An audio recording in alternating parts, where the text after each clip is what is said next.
भागवतम स्कंद 1 और हम आज पढ़ेंगे स्कंद 1 चैप्टर नंबर 12 और श्लोकास नंबर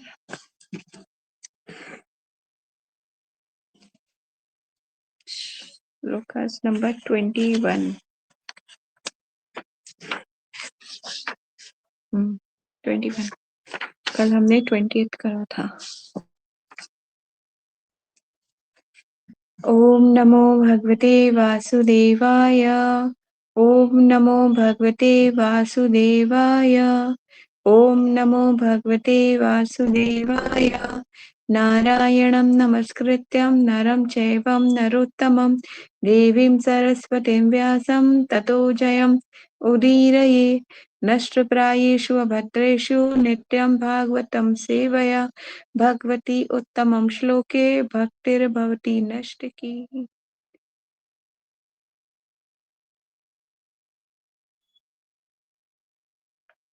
श्रीमद् भागवतम की जय। जगत गुरु श्रील प्रभुपाद श्रील गुरुदेव की जय। हरे कृष्णा।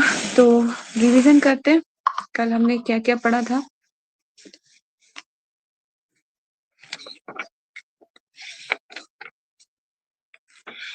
तो जैसा मैंने आपको पहले बोला था कि रिवीजन करना है, मतलब अब तक का तो रिवीजन किया था भागवतम का, या नहीं हो पाया?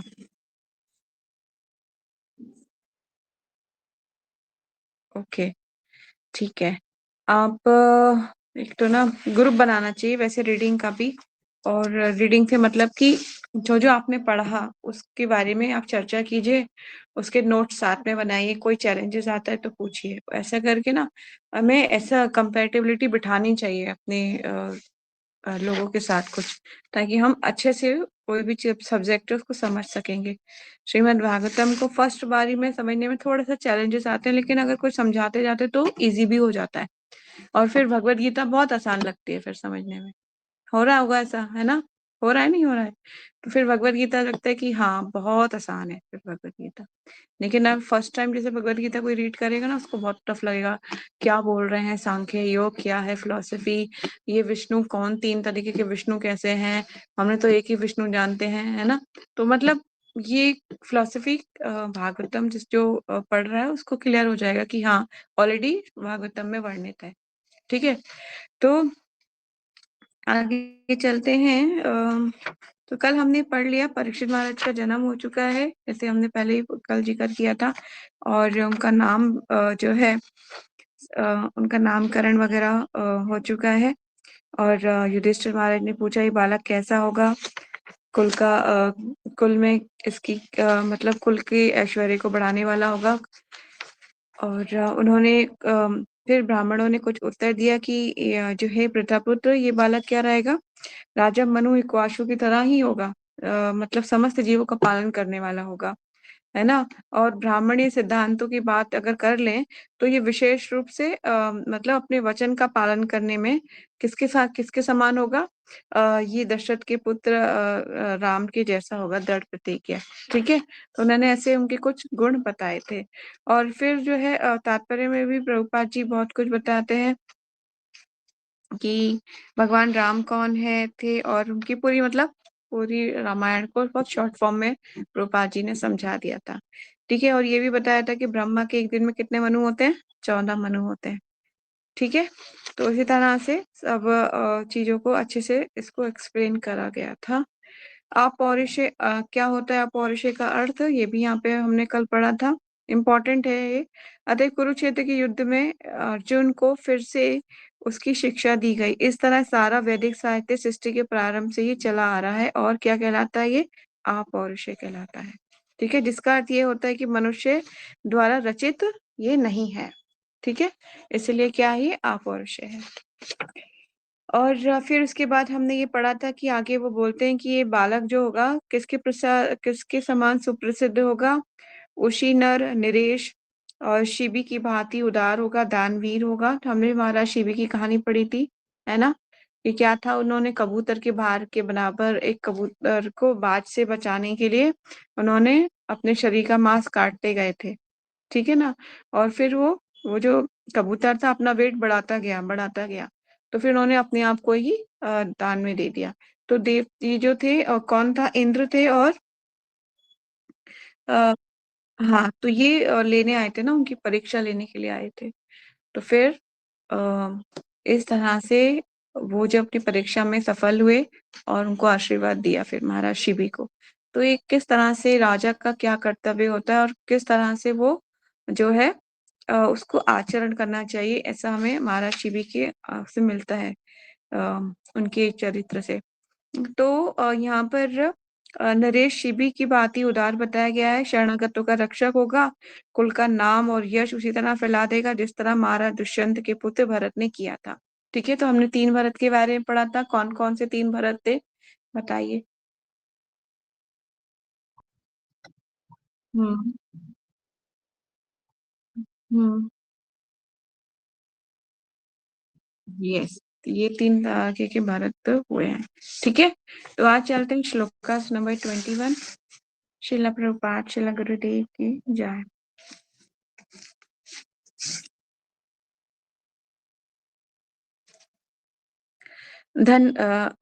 धवीनाम अर्गणि एषा तुल्य च अर्जुनो द्वया हुताशा एवं दुर्धर्षाः समुद्रा एवं दुरत्तरा।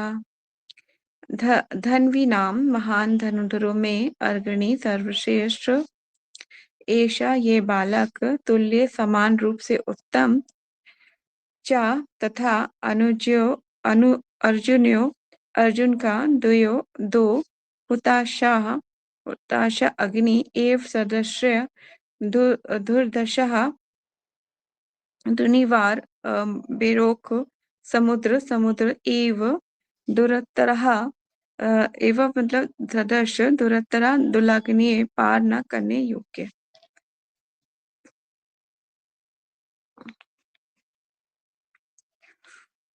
महान धनुधरों में ये बालक अर्जुन के समान होगा।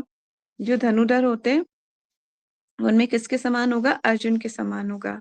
ये अग्निदेव के समान दुर्निवार तथा समुद्र की भांति दुलग्रे होगा। तो एक महान जैसे लोग होते हैं, तो अगर बच्चे के अंदर बहुत अच्छे गुण है तो उनसे कंपैरिजन करा जाता है। ठीक है, तो वही यहाँ पे ब्राह्मण बता रहे हैं, किसको बता रहे हैं, युधिष्ठिर महाराज को। ठीक है, आगे चलते हैं। इतिहास में 2 अर्जुन हुए हैं। यहाँ पे भी देखिए कुछ नई नई चीजें आपको सीखने को मिलेंगी। आप हाईलाइट करते रहिएगा, हाइलाइटर अपने पास ही रखिए। इतिहास में 2 अर्जुन हुए हैं, एक कृतवीर्य अर्जुन और जो हेया के राजा थे, और दूसरा इस बालक के दादा, मतलब दादा कौन, अर्जुन स्वयं। ठीक है, ये दोनों ही अर्जुन अपनी धनुर्विद्या के लिए विख्यात हैं। बालक परीक्षित के विषय में भविष्यवाणी की जा रही है कि वह युद्ध कला में इन दोनों के समान होगा। पांडव अर्जुन का संक्षिप्त विवरण नीचे दिया गया है। कुछ पांडवों का जो संक्षिप्त वर्णन यहाँ पे पांडव अर्जुन का संक्षिप्त वर्णन नीचे दे रहे हैं। अब हम अर्जुन के बारे में थोड़ा और डिटेल में जानेंगे कि वो कौन थे और क्या वाइफ थी उनकी। ठीक है, तो बहुत है इम्पोर्टेंट ये, आप इसको हाईलाइट करते रहिएगा, इसलिए मैंने बोला हाइलाइटर अपने पास ही रखिए। तो मैं अभी पढ़ देती हूँ। अर्जुन ये भगवत गीता के महान नायक हैं और ये महाराज पांडु के क्षत्रिय पुत्र थे। महारानी कुंती देवी किसी भी देवता का आह्वान कर सकती थी। इस तरह जब उन्होंने इंद्र का आह्वान किया तो उससे अर्जुन का जन्म हुआ। किसका आह्वान करने पे हुआ था, इंद्र का, है ना। अलग अलग भाइयों, अलग अलग देवी देवता, अलग अलग जो उनके भाई हैं, सब अलग अलग उनसे आए हैं, देवताओं से। ठीक है, देवी तो नहीं कहेंगे, देवताओं से आए हैं। ठीक है, तो आगे चलते हैं।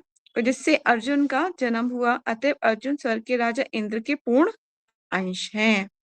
जैसे अग्निदेव के अंश कौन थे, कर्ण। ठीक है, और धर्मराज किसके थे, यमराज के। हम्म। हाँ, सूर्यदेव, सॉरी, सूर्यदेव के, सूर्यदेव, हाँ सूर्यदेव के थे। और भीष्म नहीं, भीम, भीम किसके थे, वायुदेव के, वायुदेव के। ठीक है, और नकुल और सहदेव जो थे अश्वनी कुमार। चूंकि उनका जन्म फाल्गुन मास के फरवरी मार्च में हुआ था, अतः वे फाल्गुनी भी कहलाते हैं।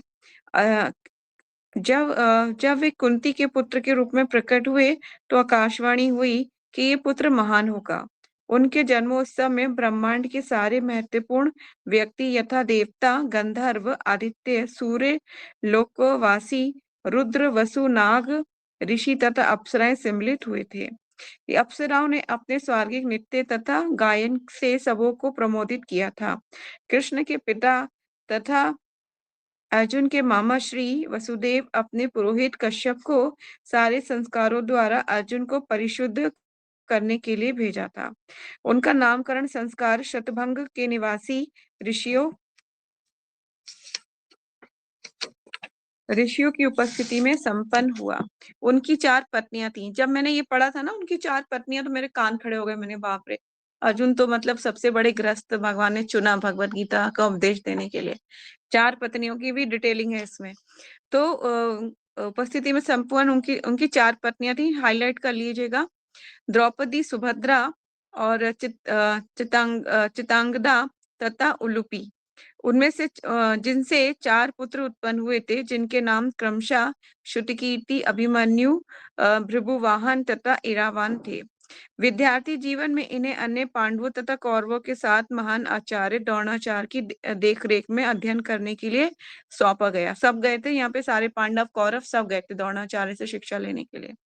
अपने अध्याय अपने अध्यवास्य के कारण ये सबों से आगे रहते और द्रोणाचार्य भी इनके प्रति शिष्य प्रेम के कारण अत्यधिक आकृष्ट थे। द्रोणाचार्य इन्हें प्रथम कोटि के छात्र के रूप में ग्रहण किया था। मतलब सबसे इंटेलिजेंट बॉय है ना, सबसे शार्प और इंटेलिजेंट, ठीक है। और हृदय से प्यार करने के कारण इन्हें सैन्य विज्ञान के सारे वर्ग दे दिए थे। वे इतने उत्सुक छात्र थे कि वे रात्रि में भी धनुर्विद्या का अभ्यास करते थे। मैंने बताया था ना आपको, जब वो द्रोणाचार्य अपने पुत्र अश्वत्थामा को वो करने के लिए भेज देते हैं ना कि जाके मतलब कि पहले पांडवों को भेजते हैं कि जाओ पांडु पानी भर के लाओ, और अश्वत्थामा को बोलते हैं कि तुम ना सब इनसे पहले आ जाना जल्दी से। तो वो जल्दी आने का प्रयास करता है ताकि कुछ लेसन उसको एक्स्ट्रा सिखा दें। वरना अर्जुन एक आध बार देखता है, दूसरी बार ना वो भी चालाकी से ऐसे ही करता है कि वो पहले ही वहीं बैठा रहता है। तो वो सब देखता है कि आप उनको सिखा रहे हैं, मुझे नहीं सिखा रहे। तो फिर वो समझ जाते हैं, तो फिर उनको भी सारी शिक्षाएं देते हैं। उनको बहुत मतलब उनको लगता है कि फर्स्ट कोटि का क्या है, विद्यार्थी है। होता है ना, कुछ स्टूडेंट ऐसे होते हैं क्लास में टीचर से पहले आके बैठ जाते हैं, होता है कि नहीं होता है। उससे टीचर्स को क्या लगता है, हाँ इज वेरी सिंसियर स्टूडेंट, बहुत सिंसियर है ना, इसको पढ़ने की बहुत इच्छा है।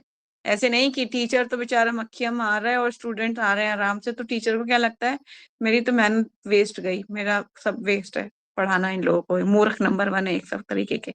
तो इस तरह से तो यहाँ बता रहे हैं कि वे इतने उत्सुक छात्र थे कि वे रात्रि में भी धनुर्विद्या का अभ्यास करते थे, जिसके कारण द्रोणाचार्य इन्हें विश्व का सर्वोपरि धनुर्धर बनाना चाह रहे थे। वे लक्ष्य भेद की परीक्षा में प्रतिभाशाली रूप से सफल रहे। फलतः द्रोणाचार्य इनसे अतीव प्रसन्न थे। मणिपुर तथा त्रिपुरा के राज्य परिवार अर्जुन के पुत्र भृगुवाहन के वंशज हैं। अर्जुन ने द्रोणाचार्य को एक घड़ियाल के हमले से बचाया था और आचार्य ने प्रसन्न होकर उन्हें ब्रह्मशिरस नामक एक अस्त्र प्रदान किया था। इन अस्त्र का नाम आप हाईलाइट कर लीजिए। और महाराज द्रुपद का द्रोणाचार्य से वैर था। किससे वैर था द्रोणाचार्य का? महाराज द्रुपद। द्रुपद कौन थे? द्रौपदी के फादर थे, ठीक है। तो उनसे द्रोणाचार्य से वैर था। अतएव जब उनसे आचार्य पर आक्रमण किया, तब अर्जुन ने उसे बंदी बनाकर द्रोणाचार्य के समक्ष लाए। उन्होंने महाराज द्रुपद की नगरी छत्रा को घेर लिया और जिसे जीतकर द्रोणाचार्य को दे दिया। द्रोणाचार्य ने ब्रह्मशिरस अस्त्र को चलाने का रहस्य बतलाया और अर्जुन से प्रतिज्ञा ली कि ये आवश्यकता पड़ने पर इसका प्रयोग तभी करेगा जब स्वयं द्रोणाचार्य शत्रु रूप में उपस्थित हो। मतलब कब आएगा ये? जब महाभारत का युद्ध होगा। इस तरह आचार्य ने कुरुक्षेत्र के भावी युद्ध की भविष्यवाणी की थी, जिससे द्रोणाचार्य के जिसमें द्रोणाचार्य विपक्ष के साथ थे। यद्यपि महाराज द्रुपद अर्जुन द्वारा आचार्य के लिए पराजित हुए थे, किंतु उन्होंने अर्जुन को अपनी पुत्र द्रौपदी समर्पित करने का निश्चय किया। ठीक है, जब कोई पिता ये देखता है कि कोई लड़का बहुत इंटेलिजेंट है और अच्छा है, तो अपनी पुत्री को देने के लिए स्वयं उसको प्रसन्नता होती है उसे देने के लिए, है ना, कि ये बेस्ट हो सकता है मेरी पुत्री के लिए। तो उन्होंने द्रौपदी को किसको समर्पित किया? अर्जुन को। लेकिन जब उन्होंने ये गलत समाचार सुना कि दुर्योधन द्वारा सुनियोजित लक्ष्याग्रह में अग्नि लगने से अर्जुन की मृत्यु हो गई, तो वे अत्यधिक निराश हुए। अतः उन्होंने द्रौपदी का स्वयंवर करने का प्रबंध किया, जिसमें भावी पति को छत से लटकती मछली की आंख को भेदना था। मैंने बताया था पहले भी आपको ये बात। ये युक्ति जानबूझकर इसलिए की गई थी क्योंकि केवल अर्जुन ही ऐसा कर सकते थे। इस तरह वे अपनी योग्य पुत्री को अर्जुन को सौंपने की अपनी योजना में सफल रहे। उस समय अर्जुन व सभी भाई दुर्योधन से किए गए समझौते के अनुसार लक्षागृह की अग्नि से बचकर अज्ञातवास कर रहे थे। अतएव अर्जुन तथा उसके भाइयों ने ब्राह्मण वेश में द्रौपदी स्वयंवर में भाग लिया।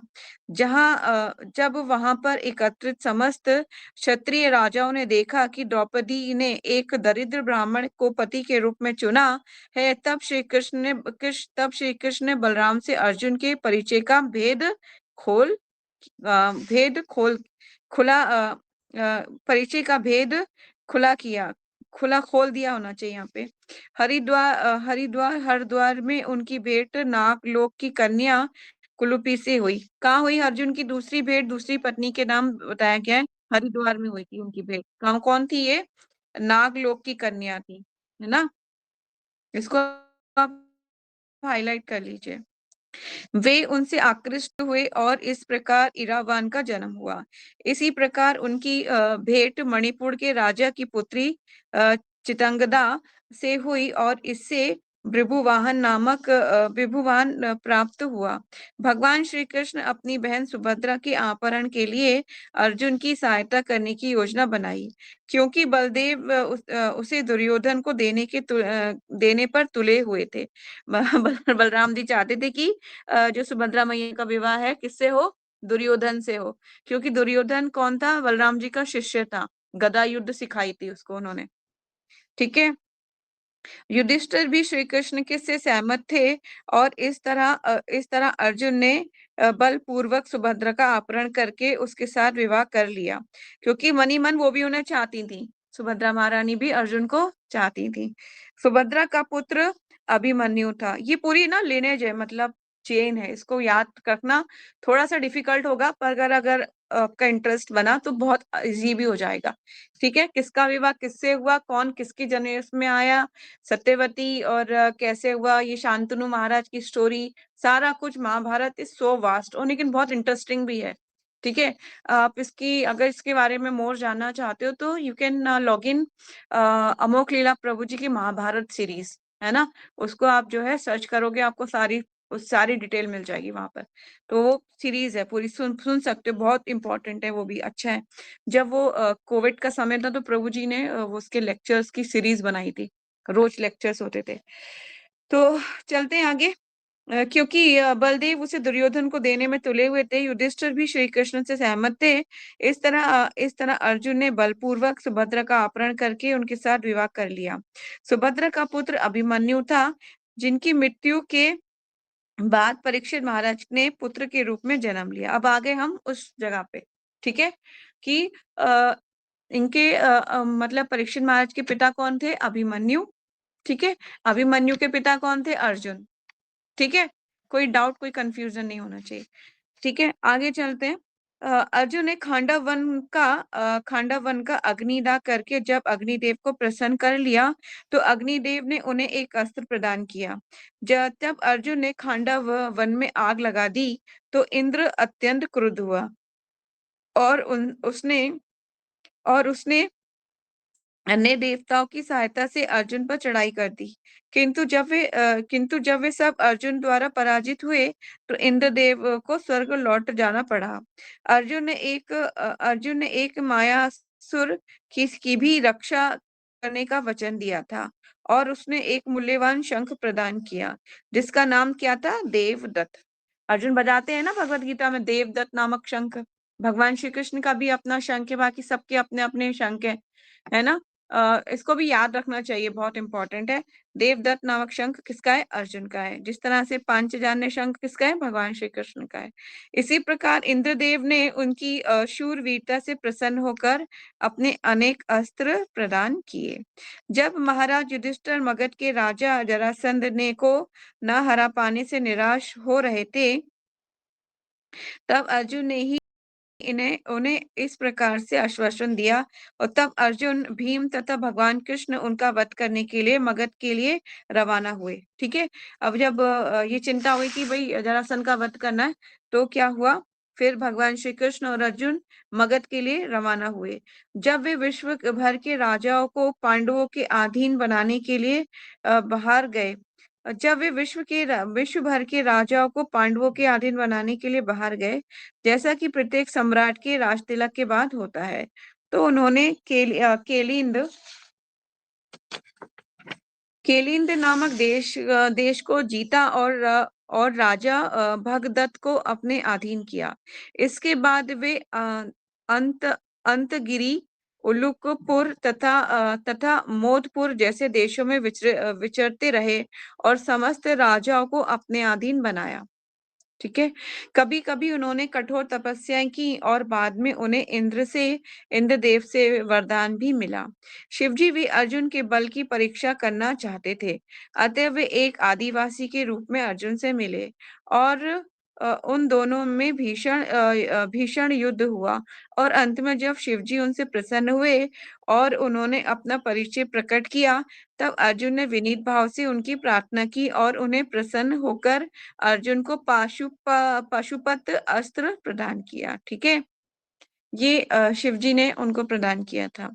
उन्होंने विभिन्न देवताओं से अन्य अनेक अस्त्र प्राप्त किए, यथा यमराज से दंड अस्त्र, वरुण से पाशास्त्र, स्वर्ग के भंडारी कुबेर से अंत ध्यान अस्त्र। इंद्र ने चाहा कि अर्जुन चंद्रलोक से भी आगे इंद्रलोक नामक स्वर्ग के गृह में जाए। उस गृह पर स्थानीय निवासियों द्वारा उनका हार्दिक स्वागत हुआ, और इंद्रदेव के स्वर्गीय संसद में उनका भव्य स्वागत हुआ। जब वे इंद्रदेव से मिले, तो उन्होंने न केवल उनके व्रजास्त्र प्रदान किया, अपितु उन्हें सैन्य तथा संगीत विद्या की भी सिखलाई, जो उस समय स्वर्ग लोक में प्रचलित थी। इस तरह से इंद्र ही अर्जुन के वास्तविक पिता थे। अतएव वे अर्जुन के मनोरंजन स्वर्ग की सुंदर अप्सरा उर्वशी द्वारा कराना चाहते थे। ये और उर्वशी आई थी ना अर्जुन के उनका मन बहलाने के लिए।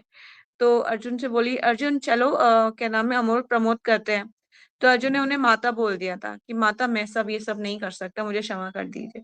क्योंकि how day you said it, मुझे माता जी बोल, मैं माता जी दिखती हूँ तुमको। तो अर्जुन ने बोला कि मैं, आप तो मेरी माता के समान है।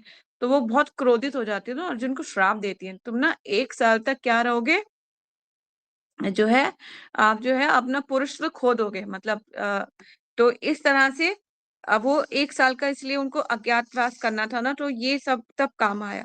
तो चलते हैं आगे। स्वर्ग की अप्सराएं अत्यंत कामुक, मैं आगे पढ़ देती हूँ, पीछे का रह गया। यस। उस समय स्वर्ग में प्रचलित थी। यस। एक तरह से इंद्र ही अर्जुन के वास्तविक पिता थे, अतएव वे अर्जुन का मनोरंजन स्वर्ग की सुंदर अप्सरा उर्वशी द्वारा कराना चाहते थे। उर्वशी का वर्णन ना अनेक उसमें अब देखिए ना, मैंने बचपन में बहुत सारी स्टो देखी है चैनल्स में, टीवी नहीं, वो आते थे ना, एक सीरियल्स आते थे, उर्वशी वो कर रही हैं, अप्सरा बहुत सुंदर अप्सरा है, डांस कर रही हैं। अभी इनका वर्णन भी बहुत मिलता है उर्वशी का। स्वर्ग की अप्सराएं अत्यंत कामुक होती हैं, यस। और उर्वशी अर्जुन के संसर्ग के लिए अत्यंत उत्सुक थी। वो चाहती थी कि अर्जुन जो है उनके साथ अमोद प्रमोद करे, क्योंकि अर्जुन अत्यंत बलशाली मनुष्य थे। और वे उनसे उनके समक्ष उनके कक्ष में मिली और उनसे अपनी इच्छा व्यक्त की। किंतु अर्जुन ने अपनी आंखें बंद करके उन्हें कुरुवंश की माता के रूप में संबोधित करके अपने निर्दोष चरित्र का परिचय दिया। अर्जुन ने उन्हें माता कह के पुकार दिया ना, इसलिए उर्वशी उर्वशी को कुंती, माद्री तथा इंद्र पत्नी शची देवी की कोटि में ला दिया। ये हाईलाइट कर लीजिए, क्योंकि यहाँ से ही शुरू होगा। निराश होकर उर्वशी ने अर्जुन को श्राप दे दिया। क्या श्राप दे दिया? और वहां से चली गई। स्वर्ग में उनकी भेंट विख्यात साधु लोमश से हुई, जिनसे उन्होंने महाराज युधिष्ठिर की रक्षा करने की प्रार्थना की। जब उनका घोर विरोधी चचेरा भाई दुर्योधन गंधर्वों के चंगुल में था, तो उनकी रक्षा करने के उद्देश्य से अर्जुन ने गंधर्वों से अनुनय विनय की कि उसे छोड़ दें। लेकिन गंधर्वों ने ऐसा करने से मना करने पर उनसे युद्ध करके दुर्योधन को छुड़ाया था। जब समस्त पांडव अज्ञातवास कर रहे थे, तो ये राजा विराट के दरबार में किला मतलब हिजड़ा बने थे। ठीक है, तो दुर्वशी ने क्या श्राप दिया था कि तुम क्या बन जाओ, हिजड़ा बन जाओगे 1 साल के लिए। ठीक है, तो वो जो उनका वहां पे नाम कुछ और था मुझे। हाँ, बहद बहद बृहदला ऐसी कुछ, बृहदला बृहदला करके ऐसी कुछ है। नाम समझे, हाउ टू प्रोनाउंस, प्रोनाउंस नहीं करना आ रहा मुझे। हाँ, आधा ना भी है, बृहदंगला ऐसी कुछ नाम है। ठीक है, तो राजा विराट के दरबार में हाँ, तो राजा विराट के दरबार में किला हिजड़ा के रूप में उपस्थित होकर अपनी भावी पुत्र वधु, यहाँ पे अपनी जो होने वाली पुत्र वधु है, तो किसको उन्होंने संगीत शिक्षक, उसके संगीत शिक्षक बन गए थे। ठीक है, आप देखेंगे ना महाभारत, अगर वैसे जो बनी हुई भी है वो भी ऑथेंटिक है। ठीक है, तो अपनी भावी पुत्रवधू उत्तरा के संगीत शिक्षक बने और विराट के दरबार में बहन बृहदनला के नाम से विख्यात हुए। बृहदनला के रूप में वे राजा विराट के पुत्र उत्तरा के पक्ष से लड़े थे और अज्ञातवास काल में कुरुओं को हराया था। उनके गुप्त अस्त्र तथा शामी वृक्ष में सुरक्षित रखे गए थे। देखो, ये ना पूरी स्टोरी है। जो अब इन्होंने जब अज्ञातवास लिया था ना, तो सब भाइयों ने अपने जो हथियार थे ना, उसको एक शामी वृक्ष के अंदर सुरक्षित रख दिए थे। बहुत घना था, तो अपने सारे अस्त्रों को वहां पे रख दिया था। ठीक है, अज्ञातवास काल में कौरवों को हराया था और उनके गुप्त अस्त्र एक शामी वृक्ष में सुरक्षित रखे गए थे।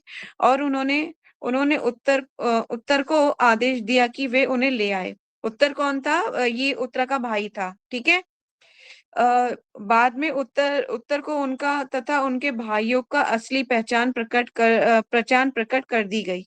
द्रोणाचार्य को कुरुओं तथा विराटों के युद्ध में अर्जुन की उपस्थिति होने की सूचना दी गई। सॉरी, बाद में अर्जुन ने, ये पॉपॉट कुछ ज्यादा बड़ा हो गया।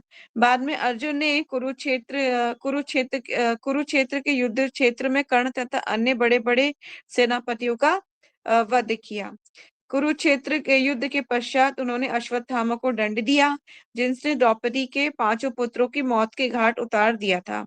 तब सभी भाई भीष्मदेव के पास गए थे। तब अर्जुन के कारण ही ये अर्जुन के कारण ही संभव हुआ कि कुरुक्षेत्र के युद्ध स्थल में भगवान ने भगवत गीता का प्रवचन किया।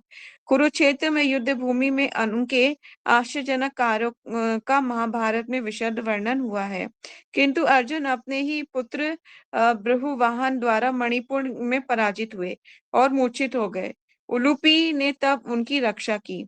भगवान कृष्ण के अंतर्ध्यान होने का समाचार अर्जुन द्वारा महाराज युधिष्ठिर को दिया गया। पुनः अर्जुन ने द्वारका की यात्रा की तो कृष्ण की सारी विधवा पत्नियों ने उनके सामने विलाप किया। वे सब उन ये सब बहुत इंपॉर्टेंट है, आगे आएगा ये स्टोरी में, ध्यान से सुनिएगा। वे उन सबों को वसुदेव के पास ले गए और संतावना दी।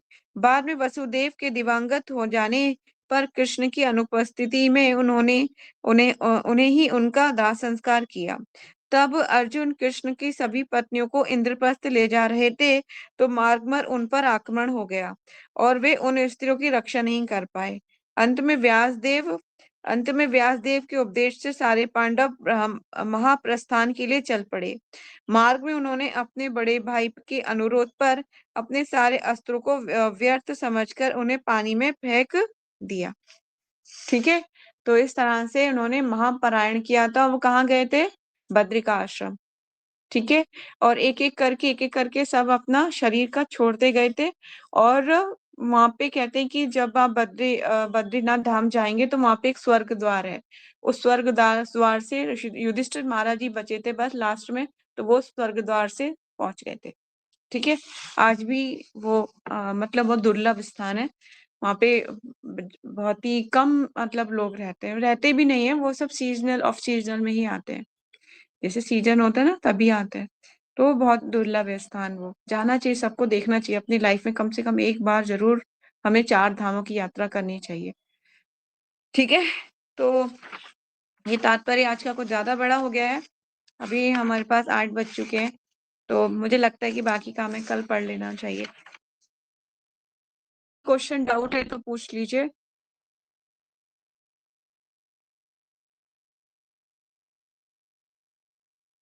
हम्म। हम्म। हाँ, पर ये वो इलिसिट होती है, पर इनका वैसा वाला नहीं है ना, हमारे भौतिक संसार के जैसा नहीं है इनका कार्यकलाप कि वो फिजिकल इंटीमेसी हो रही है, ऐसा नहीं है। वो सिर्फ कहते हैं ना आलिंगन, जैसे हम पढ़ते हैं शास्त्रों में कि आलिंगन मात्र से ही पुत्र का जन्म हो जा रहा है ना। ये कोई मतलब कि काम वासना है, पर वो कंटेमिनेटेड फॉर्म में नहीं है, कंटेमिनेटेड नहीं है वो फॉर्म। जैसे कि द्वारका की स्त्रियां, पढ़ा ना, वहां वैश्य भी हैं, पढ़ा था ना वहां पर। वो कंटेमिनेटेड फॉर्म में नहीं है, इसीलिए तो बोलते हैं कि भौतिक संसार मटी स्पिरिचुअल वर्ड का क्या है, एक विकृत रूप है, मतलब यहाँ पर खराब है ना, यहाँ पे विकृत कहते शेडो है ना, पर वो मतलब कंटेमिनेटेड है, यहाँ पे सब कुछ कंटेमिनेटेड। पर यहाँ का प्योरीफाई कहता है, प्योरिफिकेशन मतलब इसका जो सात्विक आध्यात्मिक रूप है वो स्पिरिचुअल वर्ल्ड में है। वहां की स्वर्ग की अप्सराएं हैं, पर वो ऐसा आदान प्रदान नहीं है ना कि वो फिजिकल इंटीमेसी या गलत हो रहा है, लिटिल सेक्स टाइप का, ऐसा नहीं है। ठीक है, वो हमारी अपनी, हम क्या होता है कि हम जैसे मैंने चश्मा लगाया हुआ ना, तो जिस कलर का चश्मा लगाया हुआ उस कलर को हम देखते हैं। हमें पता है कि इलिटिट सेक्स मतलब कि पर पुरुष संबंध हो रहा है, फिजिकल इंटीमेसी हो रही है, तो हम उसको ही सब शास्त्रों पे भी थोप देते हैं, अच्छा ऐसे हो रहा है, ऐसा नहीं है। शास्त्रों में उसकी अलग एक प्रक्रिया है, वो वाला नहीं है जो हम सोचते हैं। ठीक है ना, तो इस तरह से है सारा कुछ। तो ये सारा ट्रांसेंडेंटल लेवल पे हो रहा है, ये कोई ऐसा नहीं है। स्वर्ग स्वर्ग के निवासी सात्विक है ना, वो इस स्वर्ग के निवासी जिस पृथ्वी पर अगर आते भी हैं तो वो इस पृथ्वी को छूते नहीं है। पढ़ा होगा आपने, सुना होगा लेक्चर्स में, वो जमीन से ऊपर रहते हैं, अगर जमीन पर टच हो गए ना पैर तो यहीं रह जाएंगे, फिर उन्हें वापस जाने के लिए फिर से भक्ति करनी पड़ेगी। लेकिन वो मनुष्य की सराहना इसलिए करते हैं कि सबसे कम ड्यूरेशन टाइम पृथ्वी लोक का है, मतलब कलयुग का सबसे छोटा है कलयुग का पीरियड। उस छोटे से कलयुग के पीरियड में भी मनुष्य अगर चाहे, अगर वो विरला मनुष्य जिसे भगवान की भक्तों की संगति प्राप्त हो गई, वो तुरंत ही हरि नाम का जप करके धाम पहुंच जाएगा, इतना आसान है। और यही स्वर्ग के निवासी करोड़ों सालों तक भगवान का नाम जप करते हैं, तब जाके अचीव कर पाते हैं वो। जब हम कुछ 50 60 70 80 साल तक ही जब कर लें तो पहुंच जाएंगे, वो करोड़ों वर्ष तक लगे रहते हैं। तो कहने का मतलब ये है कि उनको बहुत टाइम लगता है उस चीज को करने के लिए, पर हम कलयुग का पीरियड छोटा है तो हम जल्दी से पहुंच सकते हैं। तो बोलते हैं ना, कली दोषो निधि राजम एको हस्ति महान गुणा, है ना। क्या गुणा है इसमें? कीर्तन से, मतलब कीर्तन के द्वारा कि क्या हो सकता है, तर सकते हैं। देखिए एकमात्र कीर्तन ही है इसके द्वारा हम आसानी से भगवान के धाम जा सकते हैं। भगवान के नाम का जप कीजिए और भक्तों का संग कीजिए बस। ठीक है ना? और कोई क्वेश्चन?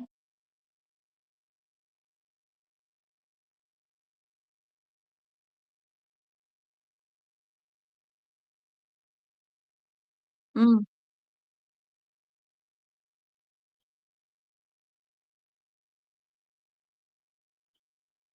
देखो पूर्व टाइम में एक राजा की अनेक पत्नियाँ होती थीं। तो ये मतलब एक स्वाभाविक है। अब अब उनकी अनेक हो सकता है अट्रैक्ट का मतलब ये भी है कि किसी भी जैसे कि सुभद्रा मैया से भी अट्रैक्ट हुए थे वो, है ना? और द्रौपदी से विवाह हुआ था उनका। द्रौपदी खुद के पिता जो है महाराज द्रुपद खुद चाहते थे कि कोई अर्जुन से ही मेरी कन्या जो है वो द्रौपदी कहाँ से उत्पन्न हुई थी? स्वयं अग्निदेव जो हवन हुआ था, है ना? उससे अग्निदेव से उत्पन्न हुई थी। तो मतलब अलग-अलग कॉन्टेक्स्ट में चीज़ें चलती हैं। अब वो अट्रैक्ट हो रहे हैं, तो वो मतलब वही वाला मैं दोबारा वही बोल रही हूँ कि वो वैसा वाला अट्रैक्शन आप उस चीज़ को मत लेके आइए। हाँ, अच्छा लगा कोई विवाह के लिए प्रस्ताव रखा, हाँ, कर लिया क्योंकि राजा अनेक विवाह कर सकते थे उस टाइम पे। आप देखिए ना किसी के मेरे ख्याल से एक तो कभी बस भगवान श्री रामचंद्र का मिलता है वो त्रेता युग में, उसके बाद से अनेक-अनेक पत्नियाँ रखने का था हमारे पूर्वज हमारे जो स्क्रिप्चर्स हैं ये बताते हैं कि अनेक पत्नियाँ होती थी, है ना? तो अनेक पत्नियों का था तो रखते थे जैसे कि अब द्रौपदी के केस में तो ये हुआ था कि जब द्रौपदी का अर्जुन के साथ विवाह हो गया था एक स्वयंवर में, उन्होंने मछली की आँख में तीर मार दिया था, तो विवाह हो गया था अर्जुन से। पर अब क्या हुआ जब वो अपने घर लेके गए तो पाँचों पांडव भी उस सभा में गए थे, तो पाँचों पांडव भी साथ में ही थे। तो जिस तरह से कुंती महारानी जो है वो कोई भी कुछ सामान लेके आते थे तो कहती थी पाँचों भाई बाँट लो। अब उन्होंने देखा नहीं और उन्होंने बोला माता आप हम ना कुछ स्पेशल चीज़ लेके आए हैं। आप देखिए तो सही क्या लाए हैं हम। तो अब उन्होंने देखा नहीं कुंती महारानी ने और बिना देखे बोल दिया कि पाँचों भाई बाँट लो। अब उस टाइम पे जो ज़ुबान से निकल जाता था वो सत्य होता था, है ना? वचन की भी होती है ना कुछ। आज के जैसे तो नहीं है कि हम बोलें कि अच्छा ऐसा हो जाएगा तो वो हो जाएगा क्या? ऐसा नहीं होता है। आजकल वो कंटैमिनेटेड है। हम कलयुग है ना ये घोर कलयुग यहाँ वैल्यू घटती जा रही है ना? हमारे वर्ड्स की लोग इसलिए अपने वचन के पक्के नहीं होते। जो बोल देता है वो ज़रूरी नहीं कि वो वैसा करेगा भी, है ना? इसीलिए विश्वास नहीं करते एक-दूसरे पे। तो कुंती रानी ने बोला पाँचों भाई बाँट लो पर जैसे ही उन्होंने माता ये क्या कह दिया आपने? जैसे ही पलट के देखती हैं तो वो कहती है हर पकड़ लेती है, हाय मैंने क्या बोल दिया? तो फिर अब बड़ी ही धर्म संकट आ जाता है तो स्वयं भगवान श्री कृष्ण वहाँ पर उपस्थित हो जाते हैं और बताते हैं कि अब द्रौपदी भी विचलित हो जाती है कि 5 पति पांचाली मैं 5 पति को कैसे सँभालूँगी? ये मतलब इतिहास में अब तक किसी स्त्री के 5 पति नहीं हुए थे। एक पुरुष की पत्नियाँ अनेक हो सकती, पर एक स्त्री के 5 पति कभी नहीं हुए थे। तो ये इतिहास की पहली घटना है, पहली और आखिरी घटना थी, जिसमें ऐसा एक स्त्री के 5 पति थे। तो वो फिर भगवान श्री कृष्ण याद दिलाते हैं कि आपने पूर्व जन्म में भगवान से, शिव जी से कुछ वर माँगे थे कि मुझे ऐसा पति दो, मुझे ऐसा पति दो जो धर्म का रक्षक हो, मुझे ऐसा पति दो जो धनुर्धर हो और मुझे ऐसा पति दो जो अत्यंत बलवान हो, जो ऐसा पति दो मुझे जो क्या हो, रूप सौंदर्य में बहुत सुंदर हो, मुझे ऐसा पति दो जो एस्ट्रोलॉजर हो। तो ये सारे गुण एक जने में नहीं हो सकते, ऐसी मैन्युफैक्चरिंग नहीं हुई। इसलिए क्या हुई, ऐसा पति दो, ऐसा पति दो, ऐसा पति दो, आपने कितनी बार बोला? 5 बार बोला। तो भगवान शिव ने क्या बोला? तथास्तु। तो इसलिए 5 पति आपको यहाँ प्राप्त हुए हैं। अब तुम इसको भगवान शिव का आशीर्वाद समझ के उसको स्वीकार करो, इसलिए उन्हें पांचाली भी बोला गया, पांचाली, ठीक है? 5 पतियों के लिए। लेकिन वो थे तो 5 पति लेकिन फिर भी पतिव्रता स्त्री थीं बहुत ही पवित्र थीं, ठीक है? वो ऐसी नहीं थी कि 5 पति थे तो बहुत ही खराब रही होंगी, वो कैसे गई होंगी पता नहीं, नहीं। उस टाइम पे मैंने बताया ना कि आज की फॉर्म में और उस टाइम पे द्वापर युग के उसमें बहुत अंतर है, वो युग का अलग अंतर है ना, पूरा युग है उसके टाइम पीरियड, उनका सब कुछ अलग था। वहाँ पे सत्य की कितनी बड़ी वो थी। भले ही वहाँ पर कली का प्राधान्य मतलब कली के रूप में दुर्योधन था, है ना? शुरू हो गया था, पर लेकिन कलियुग जो है परीक्षित महाराज जैसे आए, परीक्षित महाराज जैसे जन्म हुआ, उनका राज्यकाल में फिर कली का आगमन हुआ है। आज से 5000 वर्ष कह सकते हैं कलयुग के बीत चुके हैं, उससे पहले। ठीक है ना? तो ये हमारे इतिहास में मिलता है हमारे लेकिन द्वापर युग को हम आज के कलयुग की उसकी नहीं थोप सकते कि ऐसा ही था। यहाँ पर ऐसा होता है तो वहाँ पे भी ऐसा क्यों है? ठीक है? तो अलग-अलग कॉन्टेक्स्ट में अलग-अलग चीज़ें चलती हैं, तो आकर्षण होना एक स्वाभाविक और साधारण बात है। उस टाइम के आकर्षण की और आज के आकर्षण में बहुत फ़र्क है। आजकल पुरुष किसी स्त्री पे कब आकर्षित होता है?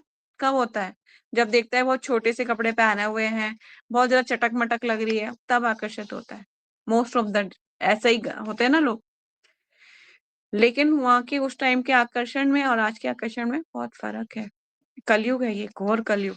अभी आने वाला समय इतना बेकार आने वाला है कि उसकी कल्पना भी हम सोच के डर सकते हैं। अभी शुरुआत तो हो गई है। एनीवेज़ और क्वेश्चन्स कोई?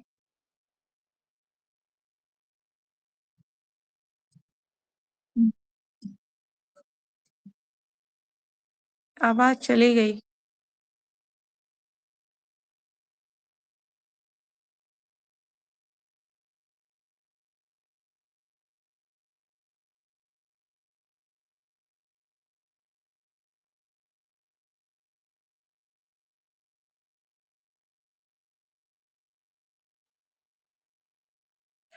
हाँ, देखिए जब वो चला गया तो उसकी बुराई करके आप करोगे क्या? क्या मिलेगा? उससे कोई फ़ायदा तो नहीं है। देखिए 2 कॉन्टेक्स्ट में बातें की जाती हैं इसमें। एक तो होता है कि जैसे कि फॉर एग्ज़ाम्पल कि आप लीडर हो, है ना? लीडर हो, तो आप किसी को सुधारने के लिए उससे बात कर सकते हो कि ये गलत बात हो रही है ना? अगर आप लीडर की पोज़ीशन में नहीं हो और फिर आप प्रजल्पा कर रहे हो, तो वो गलत है ना? तब वो गलत फ़ॉर्म में आएगा। इसीलिए अगर कोई चला गया तो उसके बारे में बात करने से क्या फ़ायदा? उसके लिए प्रेयर करो भगवान से कि भगवान उसको ऐसा-ऐसा था, अब मेरे मन में उसके लिए कुछ नहीं है, ना ही मेरे को आशीर्वाद दीजिए कि मैं किसी जीवात्मा के प्रति अपने हृदय में कोई भी दुर्भावना ना आने दूँ। ठीक है? आप अपना हृदय भी साफ रखो और जिससे बात करो उसको भी पॉज़िटिव ही बोलो, उसको नेगेटिव मत बोलो किसी को भी। ठीक है? देखिए मैं बहुत ही चीज़ों मतलब कि अपने इन्वॉल्वमेंट में और आस-पास बहुत चीज़ें ऐसी देख चुकी हूँ और मैंने ये ऑब्ज़र्व किया है और ये सीखा भी है कि ना आपकी लाइफ़ में जो लोग भी आपके आस-पास, आपके सराउंडिंग्स में हैं, वो आपके पूर्व जन्मों के कारण हैं। ठीक है? ऐसा तो नहीं सडनली लाके हमने रख दिया हो। आपने चेयर्स गेम खेला है ना? चेयर्स गेम, उसमें होते हैं ना घोड़ा, हाथी और सिपाही सारे कुछ होते हैं। इसी तरह से हमारे सराउंडिंग में जितने भी लोग हैं, वो सिर्फ़ हमारे पूर्व जन्मों के कारण हैं। आपको हो सकता है किसी कोई इंसान से आपको दुःख मिल रहा है, किसी इंसान से आपको सुख मिल रहा है। आप सोचोगे कि अगर ये यहाँ से चला जाए तो मैं सुखी हो जाऊँगी। सोचते हैं ना हम ये बात, इसको यहाँ से हटा दो तो मैं सुखी हो जाऊँगी, पर ऐसा नहीं होगा। आपको ये अभी जो दुःख दे रहा है ना, अगर आप कोशिश भी करो उसको जा चलो अगर फ़ोर्सफुली आपने इसको हटा दिया, फिर कोई दूसरा आ जाएगा जो आपको दुःख देगा। आपको जो दुःख मिलना है उसकी क्वांटिटी कम नहीं हो सकती क्योंकि पूर्व जन्म के कुछ आपके प्रारब्ध हैं, कुछ बीजम है, कुछ कूटम है, सारे कुछ हैं जिसके कारण से भुगतना ही है सब कुछ। इसीलिए जो है उसको भगवान का अपने आशीर्वाद मान के सहन कर लो।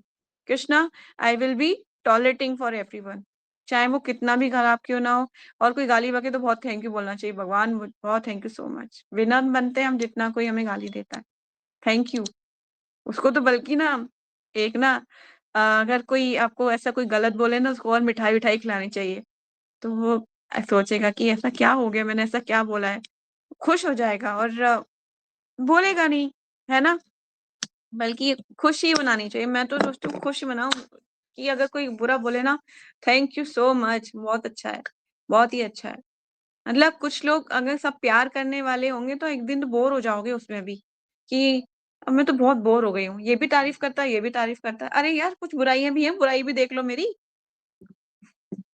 मतलब ऐसा होना चाहिए मिक्सचर जो चलता है ना हमारी लाइफ़ में, ये बहुत अच्छा होता है, इसको एन्जॉय करना चाहिए। इसको एन्जॉय करो, थैंक यू बोलो भगवान को। Thank you so much Krishna, अगर ये सब नहीं होता तो मैं आपकी तरफ कैसे मैं आपकी तरफ मुड़ती? मैं फॉर एग्ज़ाम्पल कि मैं आपको बोलूँ कोई चीज़ करने के लिए मना करूँ, तो आपका हृदय टूट जाएगा। आप बोलोगे ऐसा बोला माता जी ने मेरे लिए, ऐसा बोला। भगवान की शरणागत होगे ना, भगवान प्लीज ऐसा क्यों बोला, ऐसा क्यों बोला, ऐसा क्यों बोला, भगवान याद आएंगे ना। अगर मैं अच्छा अच्छा बोलूंगी, आप बहुत अच्छे हो, बहुत अच्छे हो, बहुत अच्छे हो, तो आप फूलते रहोगे, फिर मतलब आपकी प्रेयर्स में वो जान नहीं रहेगी। हम जब चोट लगती है तभी भगवान याद आते हैं ना। कुंती महारानी बहुत अच्छी प्रेयर्स करती हैं, भगवान मुझे दुख दीजिए, दुख में मुझे आप याद आते हो। इसीलिए हमें भगवान के थैंक यू बोलना चाहिए। थैंक यू सो मच भगवान, thank you so much for everything.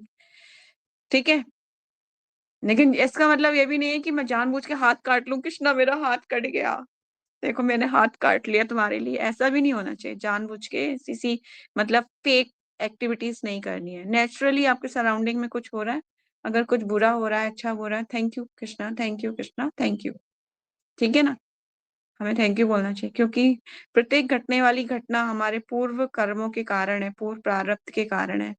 और इसी के ऐसे ही हमें माता पिता भी मिलते हैं हमारे पूर्व प्रारब्ध के कारण।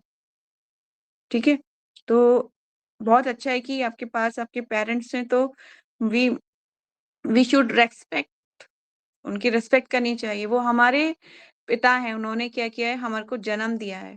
अगर माता चाहती तो आपको जन्म नहीं देती, उसको कहती थी मैं तो नहीं दे रही इसको जन्म, जाके वो हटा देती, मतलब मिसगैरेज कर दे, हो जाता है, कुछ हो जाता। पर माता ने आपको प्रिजर्व करके 9 मंथ अपने गर्भ में रखा है। उस माता का हमें आशीर्वाद की कामना करनी चाहिए कि वो आशीर्वाद दे, और उसकी हमें केयर करनी चाहिए। मैं बताती हूँ कि माता पिता हमें लाइफ में एक ही बार मिलेंगे, और जब नहीं होंगे ना तब आपको बहुत दुख होगा कि वो एक टाइम था जब मेरी मम्मी गरम गरम रोटी बना के मेरी प्लेट में दिया करती थी। वो भी एक टाइम था, याद आएगी आपको वो चीज। आज मुझे ठंडा खाना पड़ रहा है, और मतलब कि मैं अब गरम, क्या होता है कि हम भूख लगती है ना, तो हम खुद गरम नहीं करते कि क्या करना, जो है खा लो ना। पर उस टाइम पे मम्मी याद आती है, वो गरम गरम बिठा के रजाई के अंदर खिलाती थी।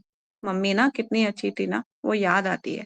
इसीलिए आपके पास जितना भी टाइम है, जितना समय है, उसको आप अच्छे से, उसको प्यार से, वो समय को और मेमोरी, अच्छी मेमोरीज को कलेक्ट करो, उसको अपने पास रखो, ताकि अगर एक साथ समय आया कि आप उनसे दूर हो गए या फिर वो चले गए, शरीर त्याग दिया, तो आपके पास एक बेस्ट मेमोरीज होंगी कि हाँ, मैंने बहुत अच्छा समय अपनी मम्मी के साथ बिताया था, है ना।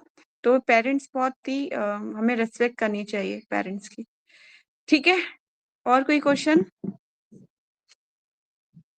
ठीक है, मोस्ट वेलकम। तो फिर ये आज हमने इतना किया, कल हम करेंगे श्लोकस नंबर 22। और इससे रिलेटेड कोई डाउट हो तो लिख लिया, पूछ लीजिएगा। और इसमें कुछ इम्पोर्टेंट था, आज के जो हमने तात्पर्य पढ़ा है प्रभुपाद जी का, उसमें कुछ अर्जुन के बारे में कुछ इम्पोर्टेंट चीजें हैं, जैसे कि उनकी 4 पत्नियां, ठीक है, और उनको कौन कौन से अस्त्र मिले। अगर आप लिखना चाहो तो इसका लिख सकते हो, अर्जुन की छोटी सी बायोग्राफी, क्या क्या अस्त्र थे, कौन कौन सी पत्नियां थी, कौन कौन से पुत्र थे, है ना, सब कुछ लिख सकते हो। इससे आपकी नॉलेज गेन होगी, ये आगे आपके शास्त्र में आगे बढ़ने में ना काम आएगा। ठीक है, तो ये वाइंड अप करते हैं। ग्रंथ श्रीमद् भागवतम की जय। जगत गुरु श्रीला प्रभुपाद श्रीला गुरुदेव की जय। निताई गौर सीतानाथ प्रेमानंदे। हरि हरि बोल। Thank you so much. Hare Krishna.